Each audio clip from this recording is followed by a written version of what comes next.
एक खौफनाक रात की कहानी। आज से करीबन 100 साल पहले की बात है। शहर से बहुत दूर एक लिपरी गांव बसा था। इस गांव में विभय नाम का एक इंसान रहता था। वो काफी सारी काली विद्याओं का स्वामी था। कब्रिस्तान में जाकर आत्माओं को भोग चढ़ाकर उसने काफी काली विद्याएं प्राप्त की थी। उसकी इच्छा थी वो काली शक्तियों का दुनिया में सबसे बड़ा स्वामी बने। जो भी वस्तु को पाना चाहे उसे पल भर में ही पा सके। उसको अपनी काली शक्तियों पर काफी घमंड था, पर वो भूल गया था कि दुनिया में कोई भी इंसान भगवान से ऊपर नहीं है। काफी दिनों बाद शहर से अभिषेक और उसकी बहन मायरा अपने गांव लिपरी रहने को आते हैं। गांव में उनका छोटा सा घर था। एक दिन विभय की नजर मायरा पर पड़ती है तो वो उसके प्रति आकर्षित हो जाता है। उसके शैतानी दिमाग में मायरा को अपना बनाने के विचार घूमने लगते हैं। मायरा एक पढ़ी लिखी हुई लड़की थी।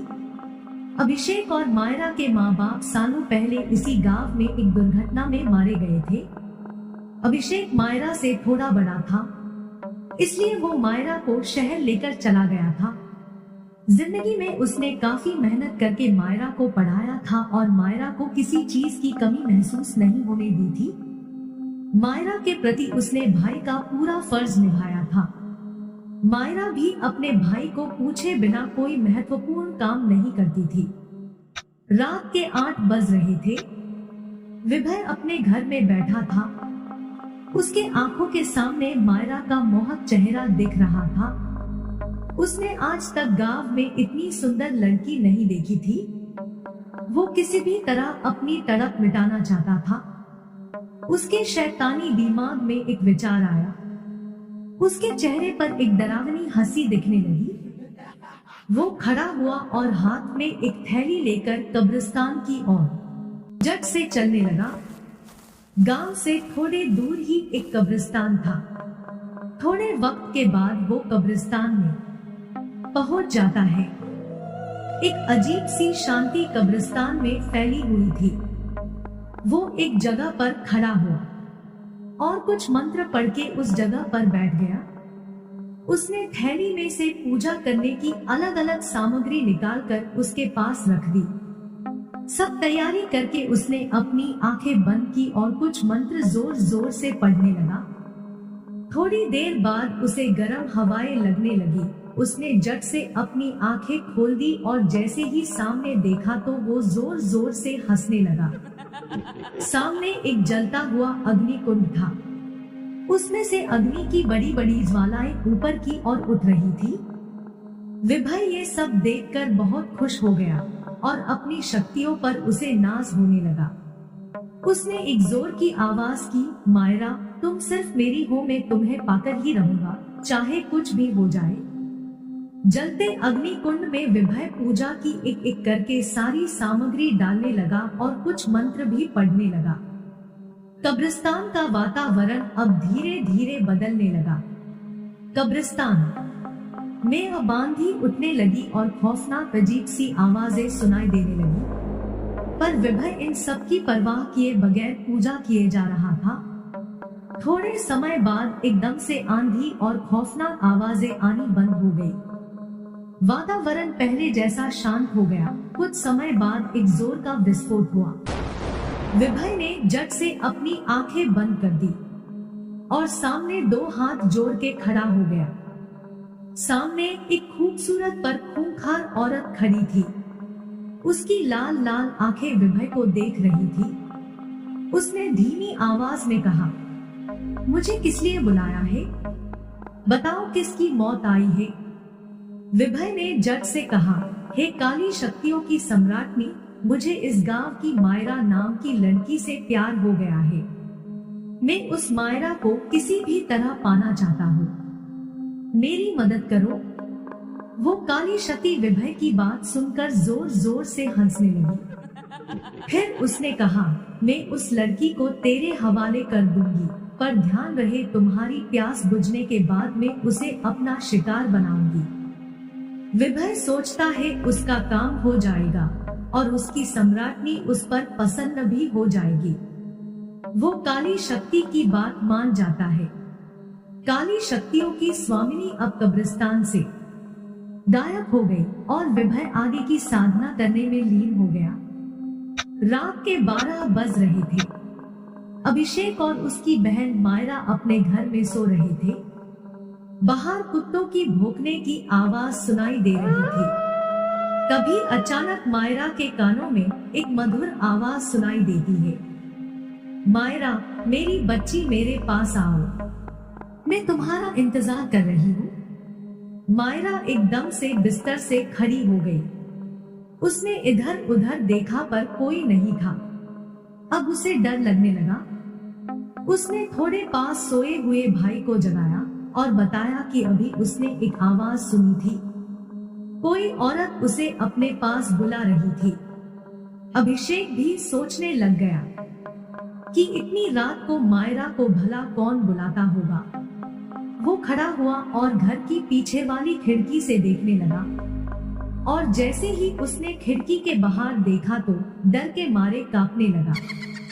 खिड़की के बाहर दूर अंधेरे में एक डरावनी औरत अभिषेक को गुर गुर के देख रही थी। अभिषेक बहुत डर गया। वो औरत अभिषेक से कहने लगी, तेरी बहन को मैं लेने आई हूँ, उसको मेरे हवाले कर दे, इसी में तेरी भलाई है। अभिषेक ने झट से खिड़की बंद कर दी। मायरा भी काफी डर चुकी थी। उसने अभिषेक से पूछा, भैया कौन है वहाँ और मुझे क्यों बुला रहा है? अभिषेक ने थोड़ी हिम्मत करके मायरा से कहा, कोई नहीं है मायरा, तुम सो जाओ, तुम्हें कुछ नहीं होगा। अभिषेक ने मायरा को समझाकर छुला दिया, पर अभिषेक को अब नींद नहीं आ रही थी। उसने जैसे तैसे करके रात बिताई और जैसे ही सवेरा हुआ तो वो जल्दी से फ्रेश हो गया। आज उसको बाजू वाले गांव जाके वहां के एक नामचीन इंसान को मिलना था और कल रात जो हुआ था उसके बारे में जानना था। अब मायरा भी जाग चुकी थी। वो घर के बाहर आई तो उसने देखा अभिषेक तैयार होकर बाहर बैठा है। मायरा को देखकर अभिषेक ने कहा, मायरा मैं कुछ जरूरी काम से बाजू वाले गांव जा रहा हूँ, तुम घर पर ही रहना और कहीं पर भी मत जाना। मायरा ने कहा, भैया आप जल्दी आना, मुझे अकेले बहुत डर लगता है। अभिषेक ने कहा, डरो मत पगली, अब तुम काफी बड़ी हो गई हो, अपना ध्यान रखना, मैं जल्दी से वापस आऊंगा। इतना कहकर अभिषेक झट से निकल गया।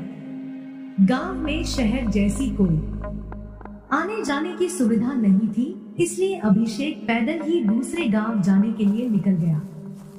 उबड़ खाबड़ रास्तों को पार करता हुआ वो थोड़े समय बाद एक गांव के चौराहे पर पहुंच गया। दोपहर का समय था। गांव के चौराहे पर एक बुजुर्ग बैठे थे। अभिषेक उनके पास आया और बोला, क्या आप बता सकते हैं इस गांव में भवानी जी कहाँ रहते हैं?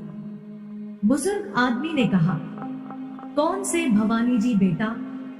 अभिषेक ने कहा, जी वो लोगों की परेशानियां दूर करते हैं। बुजुर्ग आदमी ने कहा, भवानी? हाँ, वो गांव के पीछे एक बड़ा सा तालाब है, उसके पास एक छोटी सी झोपड़ी में वो रहते हैं। अभिषेक ने बुजुर्ग आदमी का आभार माना और वहां से निकल गया। थोड़े समय बाद वो तालाब के किनारे पहुंच गया। अभिषेक ने देखा कि एक बाबा अपनी झोपड़ी के आंगन में ध्यान में बैठे हैं। वो समझ गया कि वो ही भवानी जी है। वो बाबा के पास आया और हाथ जोड़कर बैठ गया। भवानी ने बंद आंखों से ही कहा, सही समय पर तुम मेरे पास आए हो बेटा। आज तुम्हारी बहन की आखिरी रात है। वो कालराक्षी आज तुम्हारी बहन को मार देने वाली है। भवानी जी ने उसे देखे बिना ही उसकी परेशानी बता दी। अभिषेक का चेहरा मायूस हो गया। अभिषेक ने कहा, भवानी जी मेरी मदद कीजिए, इस दुनिया में मेरी बहन के सिवा मेरा कोई नहीं है। भवानी ने आंखें खोली और कहा, बेटा कई बरसों पहले तुम्हारे गांव में कालराक्षी का साम्राज्य था। वो गांव के कुंवारे लड़कों को मारकर अपनी ताकत बढ़ा दी थी। एक दिन गांव के लोगों को पता चल जाता है और वो लोग कालराक्षी को पकड़कर जिंदा जमीन में गाड़ देते हैं। कालराक्षी के मरने के बाद बुरे हादसे होने बंद हो जाते हैं। पर थोड़े बरसों बाद तुम्हारे गांव का एक आदमी कालराक्षी को अपने मंत्रो जाप की शक्ति से अपने वश में कर लेता है और अपना मन चाहा काम कालराक्षी से करवाता है। बेटा, तुम्हारी बहन के प्यार में वो इंसान पागल हो गया है। वो किसी भी हाल में तुम्हारी बहन को पाना चाहता है। अभिषेक गुस्से से कहता है, भवानी जी, उस आदमी को मैं देख लूंगा, पर उस डायन से कैसे लड़ूंगा।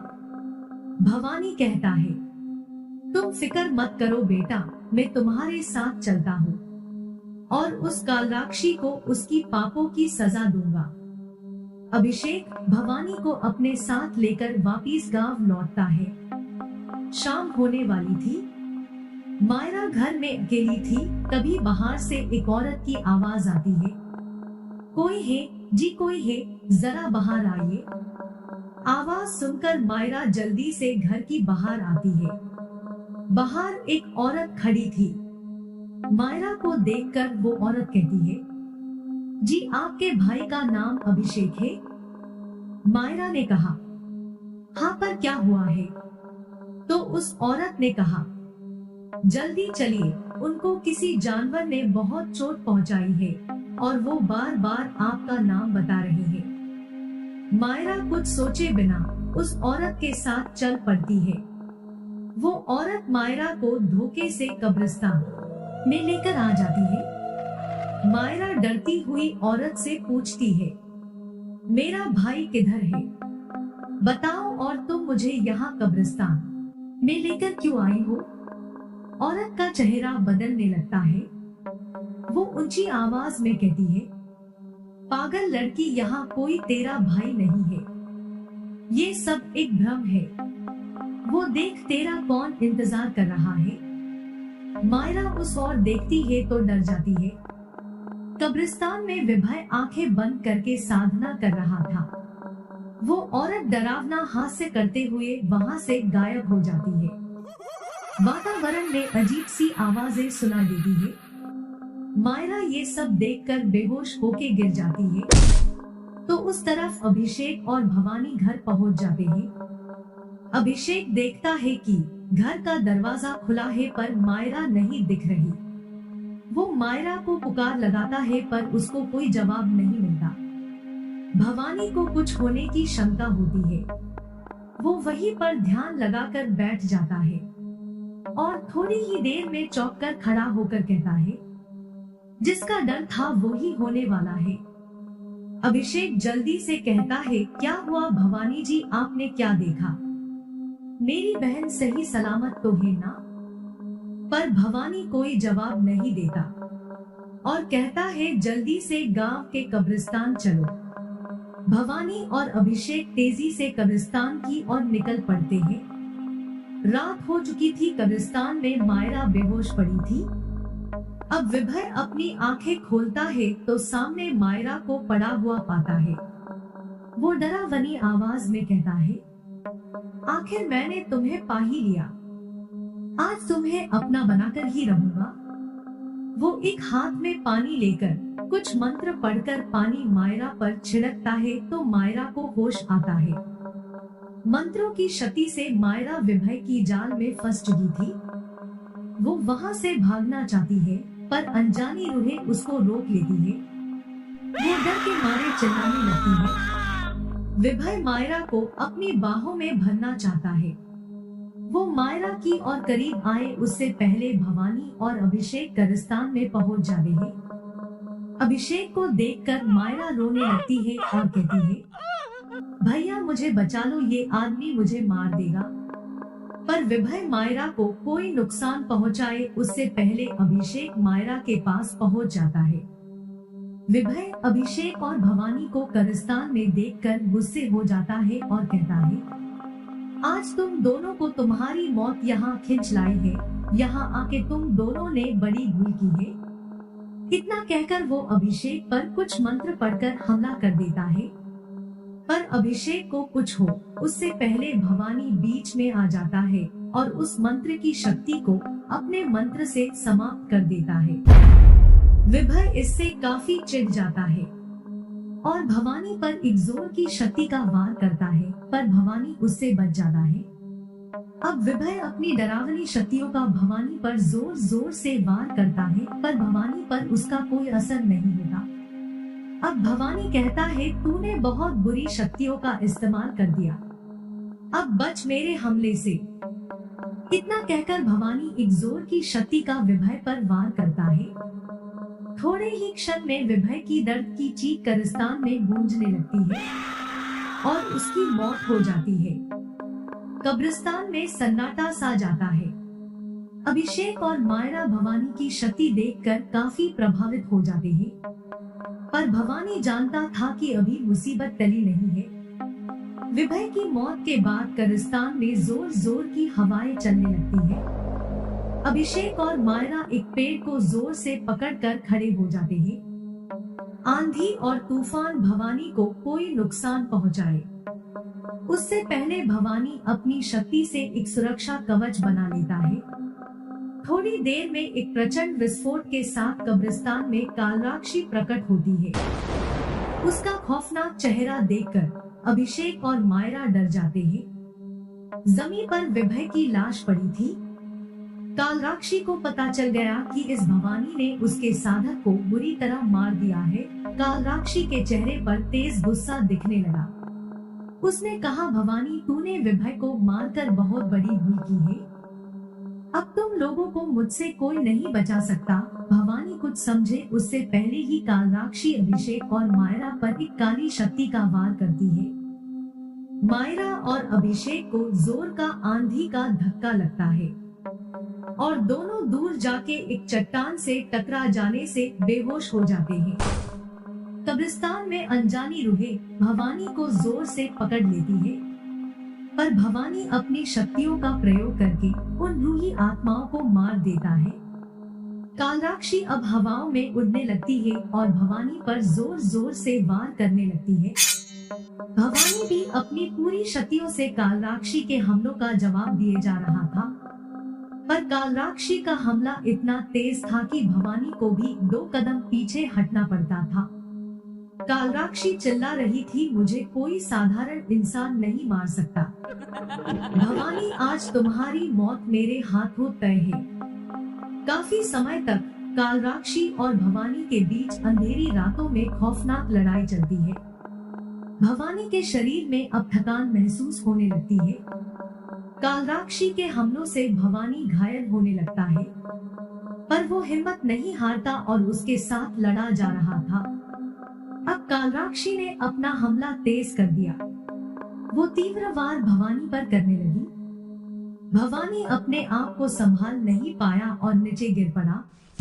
अब कालराक्षी भवानी को मारने के लिए नीचे आई और अपने हाथ से बड़े बड़े नाखून निकालने लगी, पर भवानी भी किसी और मिट्टी से बना था। वो हार नहीं मानने वाला था। भवानी खड़ा हुआ और उसने अपनी आंखें बंद कर दी और मन में कुछ मंत्र पढ़कर बंद आंखों से ही कालराक्षी पर एक जोर की शक्ति का हमला कर दिया। कालराक्षी दर्द के मारे तड़पने लगी और उसके मुख से जोर की चीख सारे कब्रिस्तान में गूंजने लगी। तभी अभिषेक और मायरा को होश आया। दोनों दौड़ते हुए भवानी के पास आए और देखा कि कालराक्षी जमीन पर पड़ी थी। उसका पूरा शरीर फट गया था। थोड़ी ही पल में कालराक्षी का शरीर धुएं में बदलने लगा और उसकी मौत हो गई। अब भवानी ने चैन की सांस ली। अभिषेक और मायरा ने भवानी का धन्यवाद किया और तीनों घर की ओर निकल गए। और ऐसे ही विभय और काली शक्तियों की सम्राटनी कालराक्षी की मौत हो जाती है। गांव में फिर से उजाले की किरणें चारों ओर फैलने लगती है।